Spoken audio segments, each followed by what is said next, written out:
তখন আমার দেশকে যাবে না।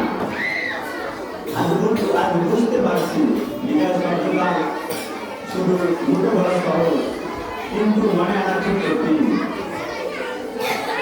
একদিন এই দিনগুলো খুব মিস করবো, আর যাদের পাশে আসছিল তার হয়তো তাদের বুঝতে পারবো না। নিজে কখনো ভুল হয়ে যায়, তাই এই জায়গাকে আমাদের মনে করিয়ে দিও আমরা এখানকার ছিলাম। কে ছাত্র ভাইরা, আমরা এখানে অনেক ছাত্রছাত্রী আছি, হয়তো আমাদের চলার পথে হাঁটার পথে ওস্তাদ দেশে ধরে পারতে পারে।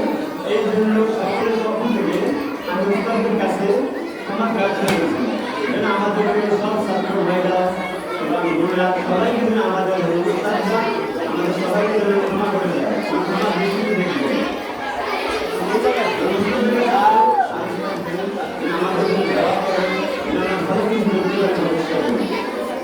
আমি এখান থেকে একটা জায়গায় চলে যাবো, আমি হয়তো বলবো আপনারা প্রায় কাছাকাছি সবাই সবার সঙ্গে সবার দেখা হবে, কিন্তু মাদ্রাসা আসা হবে না। মাদ্রাসা আসলে 10 মিনিট হয়, রমজান মাসে তখন সবার সাথে আবার দেখা হবে। এই অনুষ্ঠানটা শুধু বিদায় না, এটা একটু শুনতে পারে থাকবে সবাই লাইভে সবাই অনেক কিছু শিক্ষা দেবে। আর আমরা দারুণ রাখতে যারা আমরা এবার করছি আলহামদুলিল্লাহ, যারা করবে তারা ভালো রেজাল্ট করার জন্য আরো ভালোভাবে করতে হবে, ভালো কিছু শিখতে হবে। আমাদের উত্তরটা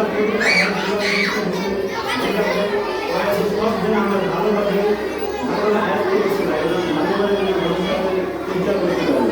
দেখা যায় যে ভালো একটি ছাত্র নিজের পুরানো কালে ভালো একটি তেলাওয়াত করে এবং তিনি দেখা যায় জাতীয় পর্যায়ে ভালো কিছু অর্জন করতে পারে। কিছুদিন আগে দেখলাম বাংলাদেশের একটি ছাত্র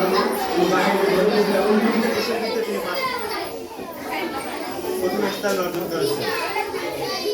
প্রথম স্থান অর্জনে বাংলাদেশকে উজ্জ্বল করেছে।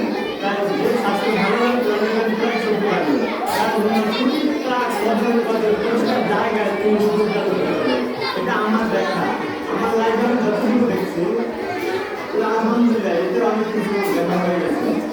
কারণ কোরআনের আমি নিজেই দেখতাম যে যখন এলাকায় যেতাম একটা মসজিদে পাঠিয়ে দিত আমাদের জন্য, কিন্তু সেই নামাজটা আমি ভালোভাবে কোরআন করতে পারতেছি না, আমার কাজ ঠিক নাই। তখন আমার ভয় লাগতো যেন আমি কি করাবো, আমি কিভাবে করাবো। কিন্তু এখন আমাদের মোটামুটি ক্লাস ঠিক হচ্ছে, এখন আমি আস্তে আস্তে ভিতরে নিয়ে জোর নিয়ে আমি সবার কাছে নামাজ পড়াতে পারবো এবং সবাই ভালোভাবে লেখাপড়া করবেন। সবাই আসছি আপনাদের সাথে আমাকে সবাই ক্ষমা আপনার হতে পারে না আসা হতে পারে, আশা হবে এবং আমার নিজের কাছে